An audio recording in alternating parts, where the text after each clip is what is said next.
বাংলাদেশে আছে এমন একটা জেলা যেখানে এখনো জমিদার বাস করে, সাথে বিখ্যাত মসজিদ, ঈদগাহ কিংবা হাওর একি করেছে সবার চেয়ে আলাদা। So let's welcome the one and only Kishoreganj.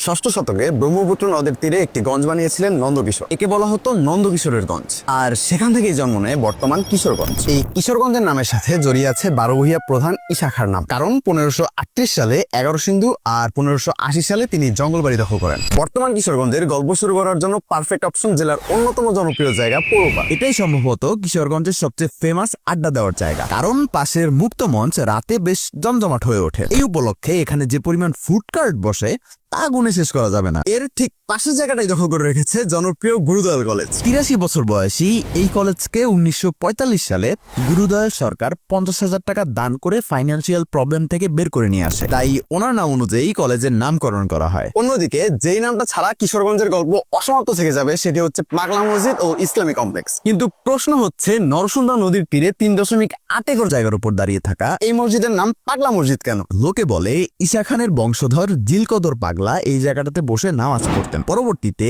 ওই একই জায়গায় মসজিদ নির্মাণ করা হয় আর নাম হয়ে যায় পাগলা মসজিদ। এই মসজিদটা প্রায় সময় টক অফ দ্য টাউন হয়ে যায় এখান থেকে প্রাপ্ত দানের জন্য। শেষবার এখানকার সিন্দুক খুলে প্রায় 12 কোটি টাকা পাওয়া গেছে। তবে ঈদের সময় টিভিতে শোলাকে ঈদগাহ ময়দানের নাম শোনেনি এমন পাবলিক খুঁজে পাওয়া আসলেই মুশকিল। দেশের অন্যতম বৃহৎ এই ঈদগাহ ময়দানে 1828 সালে প্রথমবার ঈদের নামাজের আয়োজন করে সুফি সৈয়দ আহমেদ। ওই জামাতে নাকি 1.25 লাখ মানুষ একসাথে ঈদের জামাত আদায় করেছিল। সেই 1.25 লাখ শব্দটাই ধীরে ধীরে শোলাকে পরিণত হয়েছে। অন্যদিকে ইউনিক একটা জমিদারির গল্প শুনতে যেতে হবে গাঙ্গাটিয়া জমিদার বাড়িতে। এই বিউটিফুল আর্ট পিসটা বানিয়েছিলেন ভোলানাথ চক্রবর্তী। মজার ব্যাপার হচ্ছে এই বাড়ির বংশধর এখনো এই বাড়িতেই বাস করে। এই জমিদার বাড়িটির বর্তমান বংশধর মানববাবু। তাছাড়া কিশোরগঞ্জের গল্পে ভৈরব উপজেলাকে না রাখলে পাপ হবে। এখানে আমাদের গেস্ট সৈয়দ নজরুল ইসলাম সেতু, যেটাকে সবাই বলে ভৈরব ব্রিজ। মজার ব্যাপার হচ্ছে একই নদীর উপর দাঁড়িয়ে থাকা রেল সেতু দুটি যুক্ত করেছে ঢাকার সাথে চট্টগ্রামকে। এর ঠিক পাশে সড়ক সেতুটি যুক্ত করেছে ঢাকার সাথে সিলেটকে। বাট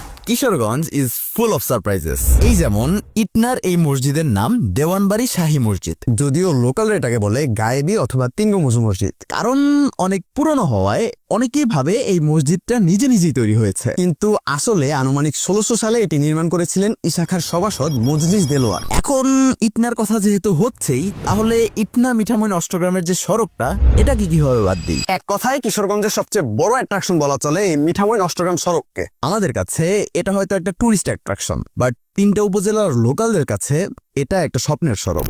প্রায় 30 কিলোমিটার দীর্ঘ এই অবৈধ সড়কের নির্মাণ ব্যয় 874 কোটি টাকা। বাকি আমাকে হারিয়ে ফেলতে না চাইলে কি করতে হবে সেটা আপনি ভালোভাবেই জানেন।